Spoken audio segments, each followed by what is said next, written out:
Un submarino diésel eléctrico avanzado es una de las plataformas más subestimadas de la guerra naval moderna. No por su velocidad, ni siquiera por sus torpedos, sino por lo que hace cuando está bien posicionado. Desaparecer, esperar y convertir el mar en un espacio donde nadie puede moverse sin incertidumbre. Pero esta historia no trata de cómo funciona un submarino. Trata del escenario exacto en el que uno solo puede obligar a la marina más poderosa del mundo a cambiar sus planes.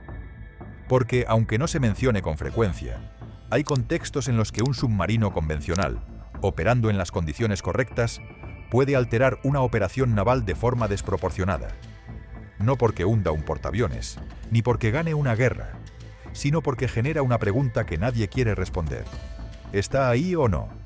Imagina un escenario donde un grupo de ataque de portaaviones estadounidense se despliega hacia una zona de tensión. La misión es clara: proyectar presencia, disuadir y demostrar capacidad. Pero antes de llegar, antes de que la primera aeronave despegue, alguien en el centro de operaciones recibe una señal. Es débil, breve y no concluyente. Puede ser un submarino, puede ser un contacto biológico, puede ser ruido del fondo marino. Nadie lo sabe con certeza. Ahí empieza el problema. No con una explosión, sino con una duda. Porque desde ese momento, cada decisión operativa cambia. La velocidad de avance se ajusta. Las escoltas antisubmarinas se redistribuyen. Los helicópteros se lanzan antes de lo previsto. Y mientras tanto, el reloj avanza. Cada hora gastada en confirmar o descartar esa señal es una hora que no se usa en cumplir la misión original. Aquí es donde la narrativa tradicional se queda corta. No estamos hablando de un enfrentamiento directo entre flotas. No estamos hablando de una batalla de superficie en aguas profundas. Estamos hablando de un submarino que, si está bien diseñado y bien posicionado, puede forzar a una potencia naval a operar a la defensiva sin disparar un solo torpedo. Y no hace falta que sea un submarino nuclear de última generación. De hecho, en algunos contextos, los submarinos convencionales son más problemáticos, porque son más silenciosos, porque pueden apagar casi todo y simplemente flotar en una corriente submarina sin hacer ruido. Porque no necesitan desplazarse constantemente para enfriar un reactor. Y porque, en aguas costeras o en estrechos, su falta de velocidad no importa tanto como su capacidad de no ser detectado. Tomemos el caso de los submarinos suecos de la clase Gotland. En ejercicios con la Marina de Estados Unidos, uno de estos submarinos logró acercarse a un portaaviones sin ser detectado. No una vez, varias veces. Esto no significa que Estados Unidos no tenga capacidades antisubmarinas. Las tiene. Pero significa que, incluso con esas capacidades, un submarino bien manejado puede explotar ventanas de oportunidad que no deberían existir. El sistema de propulsión Stirling de independencia del aire, que permite al Gotland permanecer sumergido durante semanas sin hacer ruido, no es magia. Es ingeniería aplicada a un problema específico: cómo operar en un entorno donde ser detectado significa perder. Y en ese tipo de entornos, si la ventaja no la tiene quien puede moverse más rápido o disparar más lejos, sino quien puede esperar más tiempo sin ser visto.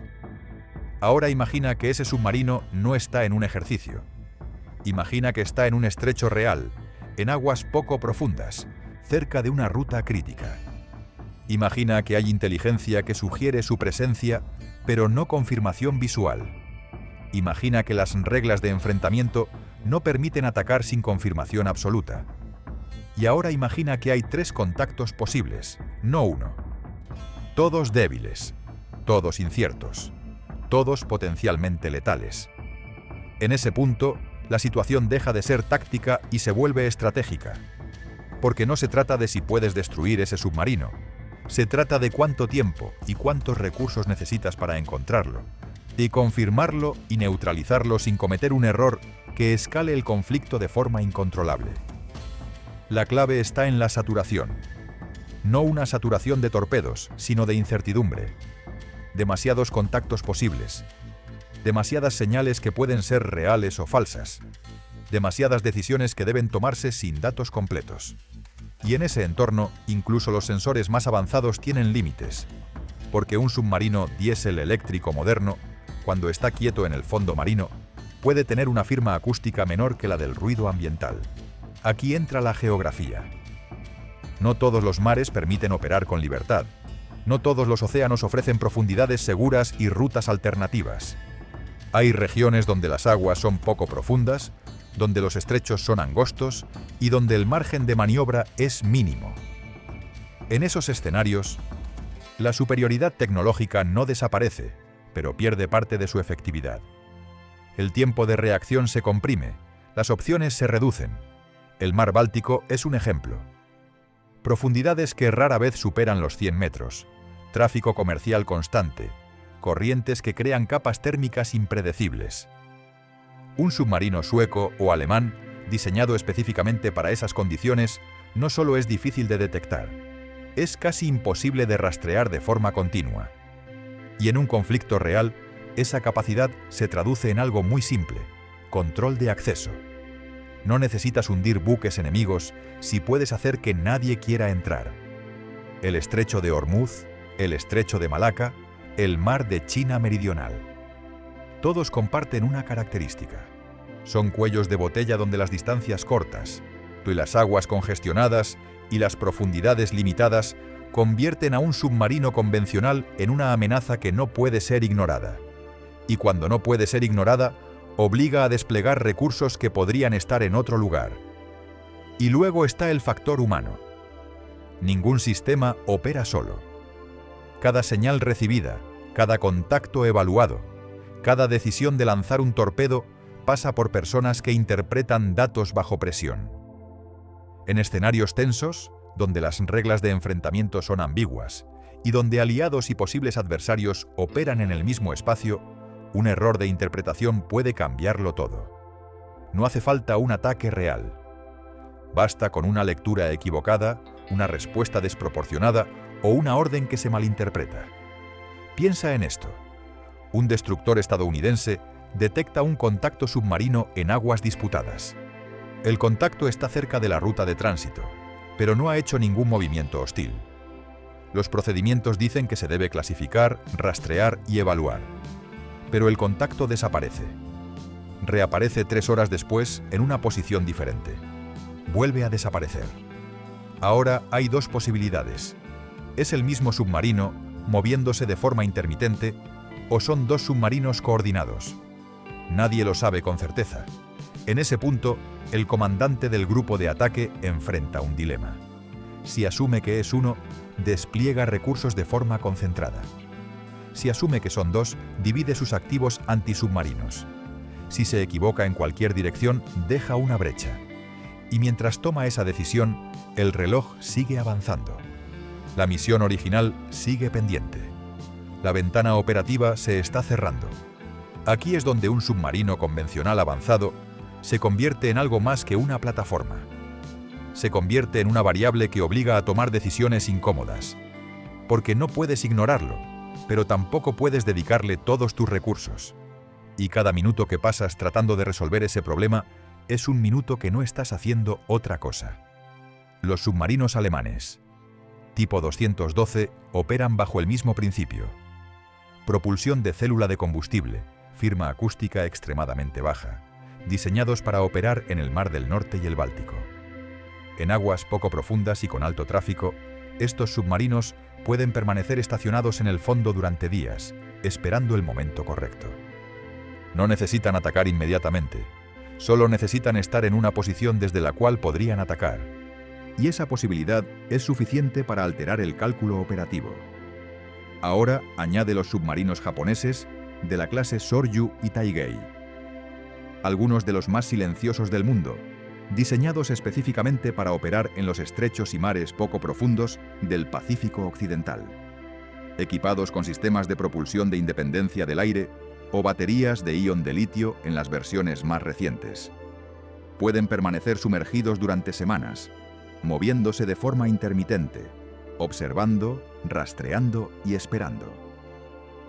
La pregunta en este punto no es si Estados Unidos puede encontrar y destruir estos submarinos. Puede hacerlo. Tiene los P-8 Poseidon, los helicópteros MH-60R, los destructores con sonar de arrastre, los submarinos de ataque nucleares. Tiene las capacidades, pero la pregunta real es cuánto tiempo toma, o cuántos activos requiere, y qué otras misiones deben posponerse mientras tanto. Porque aquí está el punto incómodo. En una guerra naval moderna, el tiempo lo es todo. No puedes detener un grupo de ataque de portaaviones durante 3 días para buscar un submarino que tal vez esté ahí. No puedes desviar escoltas de una ruta crítica porque hay un contacto no confirmado a 50 kilómetros de distancia. No puedes lanzar todas tus aeronaves antisubmarinas cada vez que aparece una señal débil. Y sin embargo, tampoco puedes ignorar esas señales. En este punto, el conflicto deja de ser puramente militar y se vuelve logístico.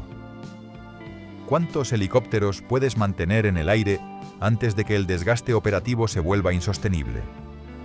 ¿Cuántas boyas sonobuoy puedes desplegar antes de agotar el inventario? ¿Cuánto combustible consumen tus destructores cuando operan a velocidad reducida en patrullas antisubmarinas continuas? Estas no son preguntas abstractas. Son limitaciones reales que afectan decisiones reales. Y luego está la política. Porque en la mayoría de los escenarios donde un submarino convencional se convierte en un problema, no estamos hablando de una guerra total declarada.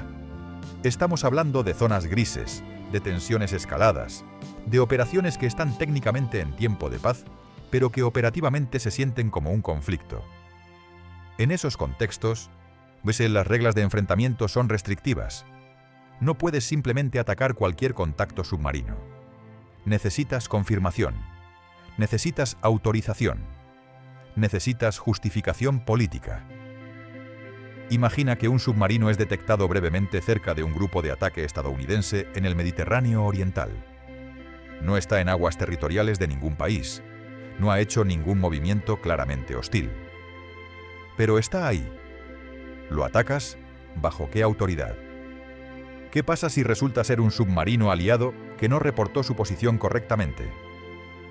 ¿Qué pasa si es un submarino de un país neutral pero cercano geográficamente? ¿Qué pasa si atacas y resulta que estaba en una misión de recolección de inteligencia legítima según el derecho internacional? Estas preguntas no tienen respuestas fáciles. Y mientras se debaten en los niveles políticos y de mando, el submarino sigue ahí. O tal vez ya no está. Tal vez se movió. Tal vez nunca estuvo donde pensabas. Tal vez hay otro ahora. La incertidumbre se acumula. Aquí es donde los submarinos convencionales avanzados demuestran su verdadero valor estratégico. No necesitan ser invencibles, solo necesitan ser lo suficientemente difíciles de encontrar y lo suficientemente creíbles como amenaza para que cada movimiento de la flota enemiga tenga que calcularse con ellos en mente. Y cuando logran eso, cuando obligan a una potencia naval superior a operar con cautela, a reducir velocidad, a desplegar recursos defensivamente, están cumpliendo su propósito. Los submarinos tipo 214, exportados a varios países, operan bajo la misma lógica. No son tan avanzados como los tipo 212, pero en las manos correctas y en el entorno correcto pueden ser igual de problemáticos. Porque el problema no es solo la tecnología del submarino, es la combinación de tecnología, geografía, doctrina operativa y el contexto político en el que se despliegan. Un submarino que opera en aguas profundas del Océano Atlántico es un problema manejable. Hay espacio para maniobrar, tiempo para reaccionar, opciones para rodear o evitar. Pero un submarino que opera en un estrecho de 20 kilómetros de ancho, en aguas de menos de 100 metros de profundidad, con tráfico comercial constante que genera ruido de fondo, con corrientes que distorsionan el sonar, con fondos marinos irregulares que crean sombras acústicas, es un problema completamente diferente. Y el problema se multiplica cuando no es uno. Cuando son 2, o 3, o 5, desplegados en posiciones que cubren las rutas de acceso principales. Cuando están coordinados, aunque sea de forma mínima. Cuando operan bajo una doctrina que no busca ganar un enfrentamiento directo, sino negar acceso, generar incertidumbre y forzar al adversario a gastar recursos de forma ineficiente. En ese escenario, la superioridad naval tradicional empieza a perder significado. No porque desaparezca, sino porque el contexto no permite usarla sin asumir costos que pueden ser inaceptables. Un portaaviones sigue siendo letal. Un grupo de ataque sigue siendo la plataforma de proyección de poder más capaz del mundo.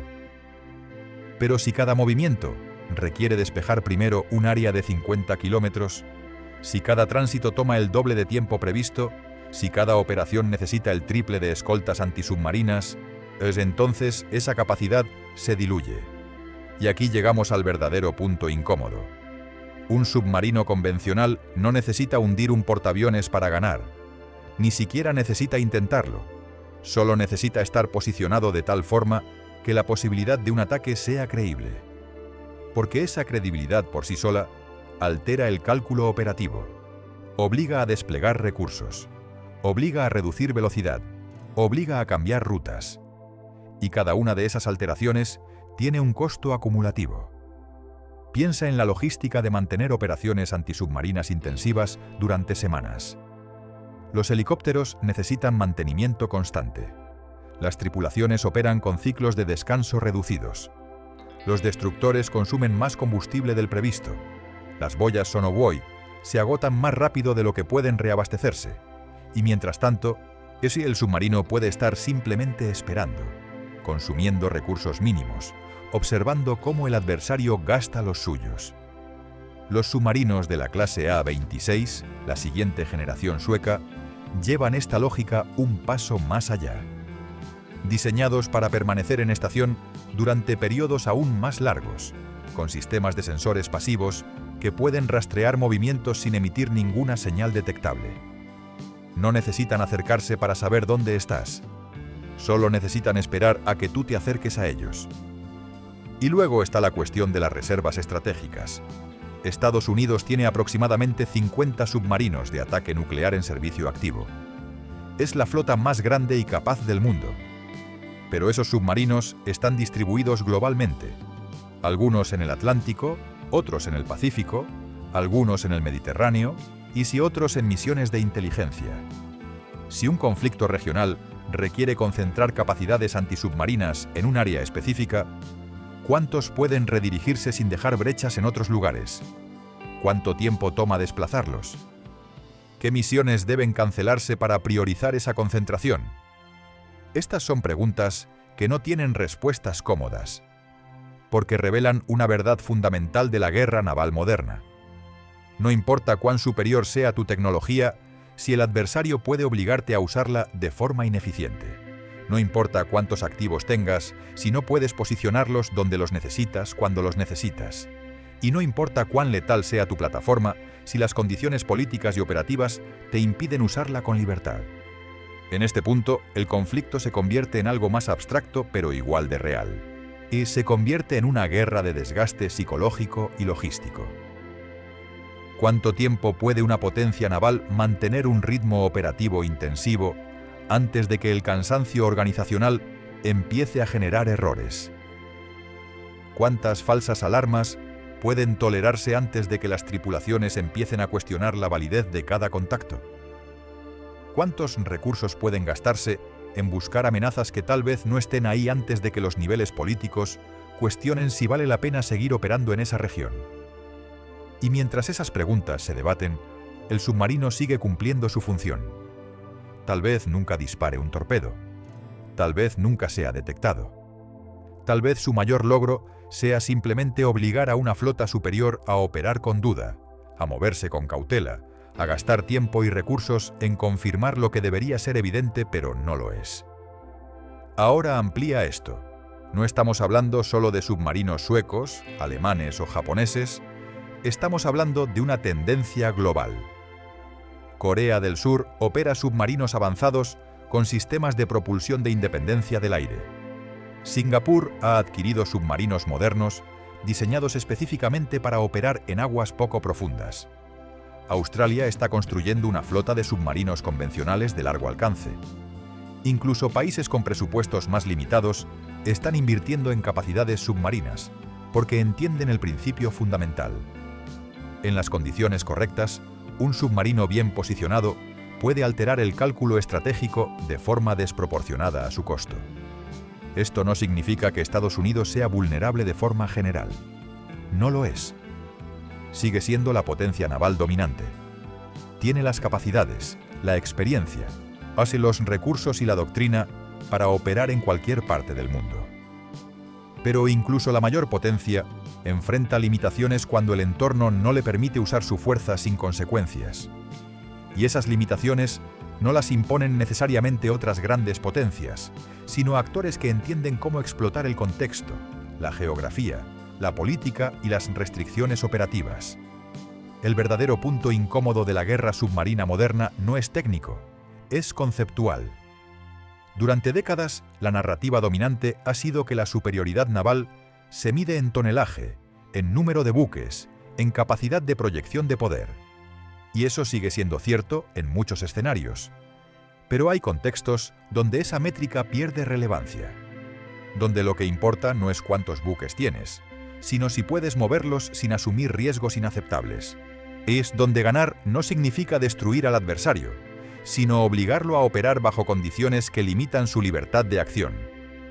Un submarino diésel eléctrico avanzado, en las manos correctas, en el lugar correcto, en el momento correcto, puede lograr exactamente eso. No porque sea invencible, sino porque genera una incertidumbre que no puede resolverse rápidamente ni sin costo. Y en la guerra naval moderna, la incertidumbre es una forma de control. La pregunta final no es si un submarino convencional puede hundir un portaaviones estadounidense. Esa pregunta, aunque relevante, no capta la complejidad del problema. La pregunta real es cuántas situaciones existen en las que desplegar un grupo de ataque naval deja de ser una demostración de poder y se convierte en un ejercicio de gestión de riesgos. ¿Cuántos escenarios hay donde la amenaza submarina, aunque no sea ejecutada, es suficiente para alterar planes, retrasar operaciones y forzar decisiones incómodas? Y esa es una pregunta que ninguna potencia naval, sin importar cuán dominante sea, puede ignorar por completo. Porque en la guerra moderna, perder no siempre significa ser destruido. A veces significa simplemente no poder hacer lo que necesitas hacer, cuando necesitas hacerlo, sin pagar un precio que no estás dispuesto a asumir.